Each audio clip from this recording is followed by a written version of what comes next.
Short সার্কিটের ফলে আগুনে ভস্মীভূত হল কুশমন্ডি ব্লকের কালিকামোড়া গ্রাম পঞ্চায়েতের ফারাসপুর ফরেস্ট। অল্পের জন্য রক্ষা পেল ফারাসপুর গ্রাম ও ফোফরা গ্রাম। বৃহস্পতিবার এই বিধ্বংসী অগ্নিকাণ্ডের ঘটনায় চাঞ্চল্য ছড়ালো এলাকা জুড়ে।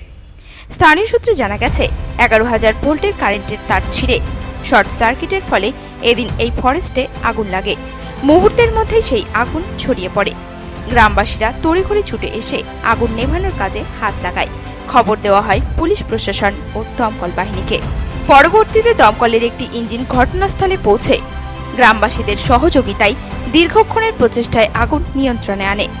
তবে এই অগ্নিকাণ্ডের ঘটনায় অল্পের জন্য রক্ষা পায় দুটি গ্রাম। আতঙ্কিত গ্রামবাসীরা। এই বিষয়ে গ্রামবাসী জিয়াউল হক বলেন, সাধারণত সবাই বলছে যে লাইনের 11,000 তার ছুটে আগুনটা ওখান থেকে সৃষ্টি হয়েছে। তারপর গ্রামবাসী সব ছুটে ফুটে গিয়ে নিভানোর চেষ্টা করেছি অনেক। তারপর সঙ্গে সঙ্গে থানাতে ফোন করেছি। থানাতে ফোন করার পর আমরা ডাইরেক্ট এই ফায়ার ব্রিগেডে ফোন করেছি। তারপর ফায়ার ব্রিগেড আস্তে আস্তে অনেক লেট করে দিয়েছিল, মোটামুটি আধা ঘন্টার মধ্যে চলে এসেছিলো। তারপর ফায়ার ব্রিগেড এসে আমাদের গ্রামবাসীদের সবাই মিলে মিশে একসঙ্গে চেষ্টা করার পর অনেকটাই আয়ত্তে চলে এসছে এখন বর্তমানে। এদিকে খবর পেয়ে ঘটনাস্থলে পৌঁছায় পুলিশ প্রশাসন ও বন দপ্তরের আধিকারিকরাও। এই বিষয়ে গ্রামবাসী মিজানুর রহমান বলেন,